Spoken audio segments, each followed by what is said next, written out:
Bismillahirrahmanirrahim. Assalamualaikum warahmatullahi wabarakatuh.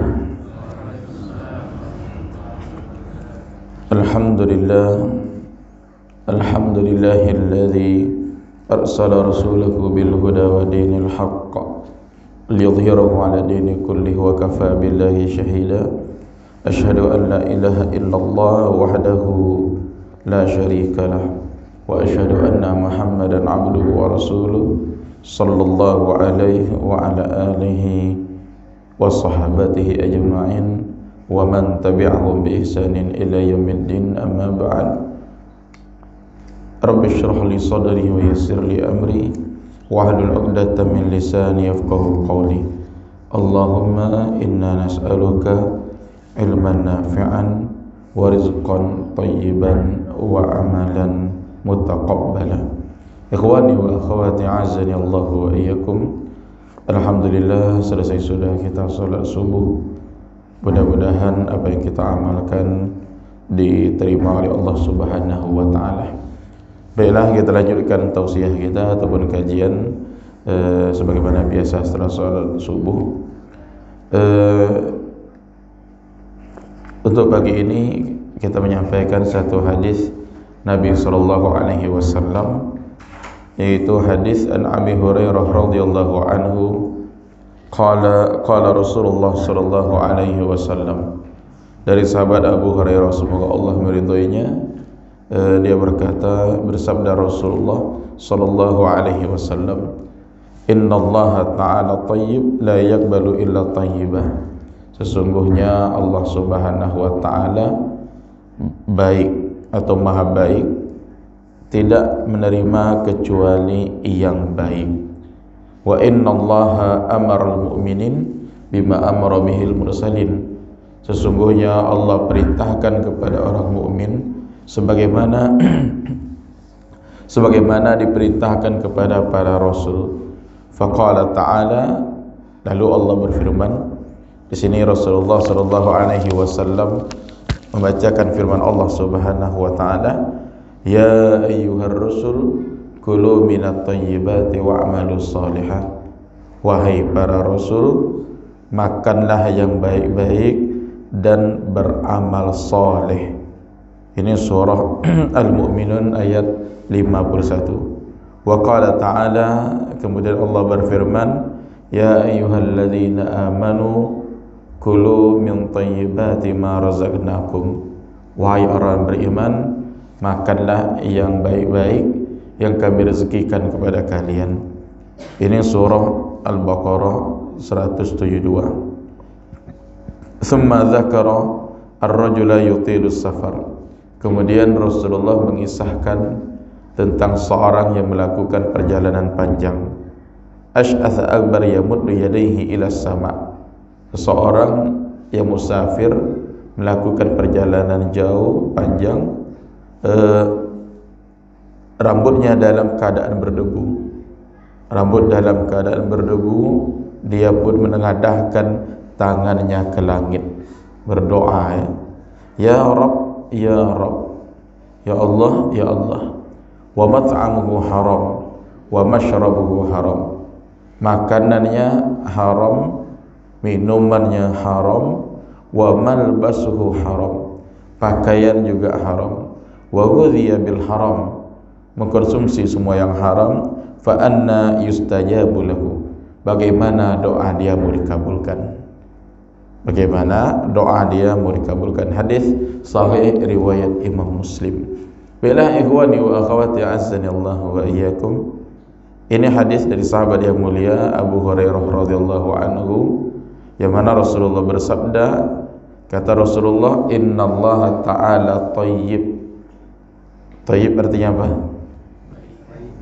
Kalau bang thayyib, bang yang baik ya. Innallaha ta'ala thayyib. Thayyib itu artinya baik. Kalau orang Arab mengatakan thayyib itu baik atau oke. Thayyib maknanya hasan. Thayyib artinya baik. Sesungguhnya Allah Subhanahu wa taala baik. La yaqbalu illa thayyibah. Allah tidak terima kecuali yang baik. Yang jelek-jelek tidak diterima oleh Allah Subhanahu wa taala. Baik dari amalan adalah ikhlas karena Allah, kemudian sesuai dengan tuntunan Rasulullah sallallahu alaihi wasallam. Itu kalau baik dari amalan. Dan Allah tidak terima kecuali yang baik. Maknanya apa? Kalau kita beramal harus ikhlas karena Allah, kemudian sesuai dengan anjuran atau tuntunan Rasulullah sallallahu alaihi wasallam. Kalau dua ini tidak terpenuhi, maka ini tidak dinamakan thayyib, tidak dinamakan baik. Inilah makna firman Allah, allazi khalaqal mauta wal hayata liyabluwakum ayyukum ahsanu amala. Surat apa nih? Al-Kahfi. Surah Al-Muluk ya. Juz 29 ayat 2. Allazi khalaqal mauta wal hayata. Allah yang menciptakan kehidupan dan kematian. Allazi khalaqal mauta wal hayata liyabluwakum, supaya menguji kalian. Liyabluwakum ayyukum ahsanu amala. Siapa yang paling ahsan atyab, yang paling baik, yang paling baik amalannya. Fudail bin Iyad ketika ditanyakan apa yang maksud dengan yang paling baik amalan di sini, kata beliau, akhlasuhu wa aswabuhu, yang paling ikhlas dan paling benar. Dua, ikhlas dan benar. Suatu amalan ikhlas tapi tidak benar, Allah tidak terima. Ataupun benar amalannya tapi tidak ikhlas, tidak juga diterima. Sampai dua-duanya ada, ikhlas dan benar. Ikhlas berarti lillahi ta'ala. Benar artinya sesuai dengan tuntunan Rasulullah sallallahu alaihi wasallam. Contoh sederhana ya. Ada seorang dia beramal ikhlas. Setelah sholat subuh tadi, sholat sunat ba'diyah subuh. Walaupun dia ikhlas melakukan, tapi tidak benar, tidak ada tuntunan, tidak ada sunnahnya, tak ada anjuran. Karena ba'diyah subuh tidak ada, yang ada qabliyah subuh. Walaupun dia ikhlas, tapi tidak benar, maka tak diterima. Ataupun sebaliknya, walaupun sebaliknya dia benar melakukan sesuai dengan tuntunan Nabi tapi tidak ikhlas, maka juga tidak diterima. Nah, kembali lagi, makna thayyib dari amalan, baik dari amalan adalah ikhlas lillahi ta'ala, kemudian sesuai dengan syariat, sesuai dengan tuntunan Rasulullah. Kemudian thayyib minal amwal, baik dari harta. Baik dari harta adalah harta yang didapati dengan cara yang halal. Itu makna baik dari segi harta. Inilah makna hadis ini. Nah, jadi kata Nabi, sesungguhnya Allah Subhanahu wa taala baik, tidak menerima kecuali yang baik. Sesungguhnya Allah perintahkan para nabi sebagaimana diperintahkan para rasul. Artinya yang baik-baik diperintahkan kepada orang-orang mukmin. Kemudian sebagaimana diperintahkan kepada para rasul. Innallaha amaral mu'minin, Allah perintahkan orang mukmin.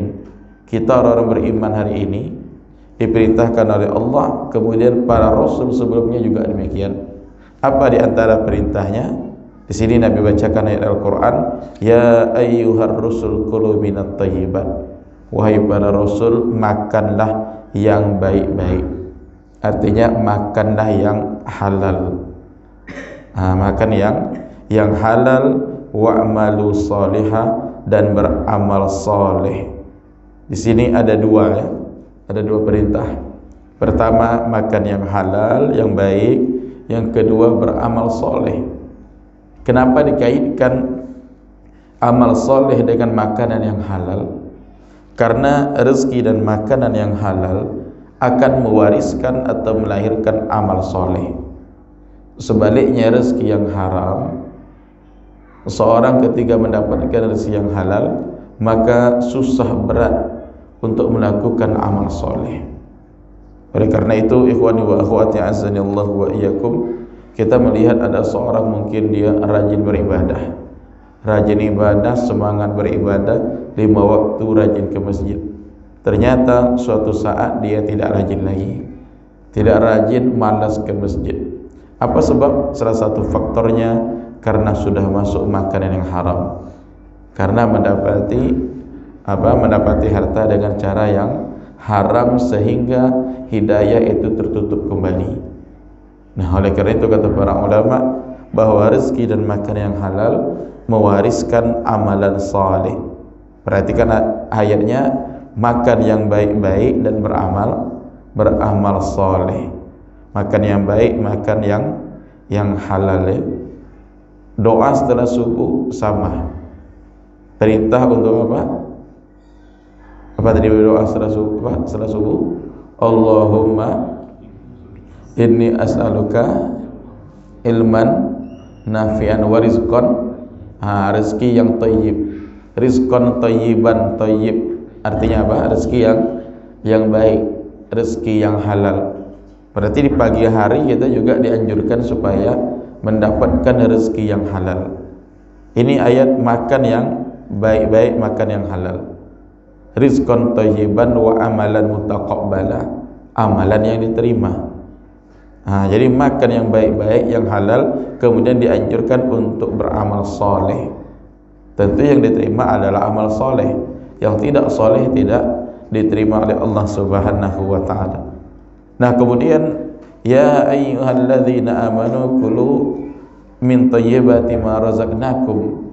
Nabi bacakan lagi ayat Al-Quran Al-Baqarah 172, wahai orang yang beriman, makanlah yang baik-baik yang kami rezekikan kepada kalian. Nah, jadi ini 2 ayat, perintah untuk makan yang halal, kemudian perintah untuk melakukan amal soleh. Apa sebab? Rezeki yang halal akan melahirkan amal soleh. Kemudian Rasulullah mengisahkan ya. Jadi Nabi kemudian ceritakan akibat orang yang memakan yang haram atau mendapatkan rezeki dengan cara yang haram. Rasulullah ceritakan ada seorang, kata Nabi, dia melakukan perjalanan panjang, musafir. Dia musafir, rambutnya dalam keadaan berdebu, kusut masai, berdebu. Kalau hari ini orang musafir enak ya, naik mobil, di mobil ada AC. Tidak begitu terasa capeknya. Sampai di bandara juga dingin, masuk pesawat juga AC enak. Kalau dahulu ketika melakukan safar atau perjalanan itu luar biasa, sehingga ada hadis Nabi mengatakan as-safaru qit'atun minal azab. Safar adalah bagian dari azab, kata Nabi. Jadi orang dahulu mereka melakukan perjalanan panjang, musafir, rambut dalam keadaan berdebu, lalu dia yamuddu yadihi ila sama, lalu dia mengangkat tangan ke langit. Mengapa mengangkat tangan ke langit? Dia berdoa, ya Rabb, ya Rabb, ya Allah, ya Allah. Akan tetapi kata Nabi, makanannya haram, minuman haram, pakaian juga dari yang haram. Makan, minum, pakaian, dan semuanya dari yang haram. Ketiga, dia memakan makan yang haram, minuman haram, bahkan pakaian dari yang haram, mungkin kendaraan juga dari yang dengan cara yang haram mendapatkannya. Apa kata Nabi? Bagaimana Allah kabulkan doanya? Di sini menunjukkan bahwa sebab utama doa tidak dikabulkan adalah ketika seorang sudah mendapatkan rezeki dengan cara yang haram. Padahal orang ini, Masya Allah ya, melakukan perjalanan atau musafir. Orang yang musafir doanya mustajab. Saya ulangi, orang yang musafir doanya mustajab. Balik kampung ya, balik kampung tak boleh. Anggap balik kampung di luar Ramadan. Balik kampung ataupun mudik ataupun terserah safar bagaimanapun, dia balik kampung, di perjalanan itu dianjurkan untuk berdoa, dan doa saat itu mustajab. Kata Nabi sallallahu alaihi wasallam, "Thalatha da'awat mustajabat la syakka fihinna." Ada 3 macam doa yang mustajab, yang tidak diragukan lagi. artinya doa itu Allah kabulkan. Apa saja 3 macam tersebut? Pertama, da'watul walid liwaladihi, doa orang tua untuk anaknya. Yang kedua, da'watul musafir, doa orang yang musafir. Yang ketiga, da'watul mazlum, doa orang yang terzolimi. 3 macam. Doa orang tua untuk anaknya, doa orang musafir, kemudian doa orang yang terzolimi. Dalam riwayat yang dikatakan doa orang yang berpuasa sampai berbuka, kemudian doa pemimpin yang adil. Nah, jadi intinya orang yang musafir doanya mustajab. Kemudian di sini dia juga mengangkat tangan. Dia mengangkat tangan ketika berdoa. Salah satu adab adalah mengangkat tangan. Artinya doa-doa umum di saat umum seperti setelah setelah tahajud, di sepertiga akhir malam mengangkat tangan, atau antara azan dan iqamat, ini waktu mustajab mengangkat tangan. Nah, ketika seorang mengangkat tangan ini ada berdoa dan saat doa dikabulkan. Ada salah satu hadis Nabi sallallahu alaihi wasallam, innallaha hayyun karim, Allah Subhanahu wa taala pemalu lagi mulia. Allah pemalu, Allah lagi mulia. Dan Allah, kata Nabi, dia malu ketika ada seorang dia mengangkat tangannya lalu dikembalikan dalam keadaan kosong. Artinya dia mengangkat tangan, dia berdoa, tidak Allah kabulkan, Allah merasa malu. Artinya apa? Di sini orang ini mengangkat tangan, dia musafir, kemudian mengangkat tangan, kemudian tambah lagi ya Rabb, ya Rabb, dia mengulangi doa. Mengulangi doa ini juga disunnahkan, adab dari berdoa. Contoh kita berdoa ya, apa doanya? Doa biasalah, doa semenjagat. Rabbana atina fid dunya hasanah wa fil akhirati hasanah wa qina azabannar. 1 kali. Ulang yang kedua kali lagi. Rabbana atina fid dunya hasanah wa fil akhirati hasanah wa qina azabannar. 2 kali. Tambah lagi yang ketiga. Mengulang-ulangi doa sampai 3 kali ini disunnahkan, menunjukkan keseriusan kita dalam berdoa. Jadi ini disunnahkan. Mungkin selama ini ada seorang dia berdoanya 1 kali, itu pun mungkin tidak serius, tak sungguh-sungguh. Oleh karena itu menunjukkan kesungguhan kita berdoa adalah mengulangi doa. Jadi orang ini dia mengulang-ulangi doa, ini disunnahkan. Jadi dia musafir, kemudian dia mengangkat tangan, kemudian dia mengulang-ulangi doa. Tambah lagi pakaiannya dalam keadaan demikian, rambutnya dalam keadaan kusut, kemudian pakainya dalam keadaan berdebu. Ini juga sebab-sebab mustajabnya doa. Nah, akan tetapi Allah tidak kabulkan. Yang seharusnya Allah kabulkan doa tidak jadi dikabulkan. Apa sebab? Jawabannya karena dia mengkonsumsi segala yang haram, makan, minum, kemudian harta juga dari yang haram. Di sini juga menunjukkan bukan hanya makan minum, harta, baik makanan, baik baju kita, pakaian kita, kendaraan kita, apalagi HP kita dan yang lainnya. Kalau didapati dengan cara yang haram, maka doa tidak dikabulkan oleh Allah Subhanahu wa taala. Sebagaimana orang ini yang seharusnya Allah kabulkan namun tidak jadi dikabulkan karena mengkonsumsi segala yang haram. Oleh karena itu ikhwani wa akhwati azzani Allah wa iyyakum, kita sangat dianjurkan untuk mendapatkan harta dengan cara yang halal ya.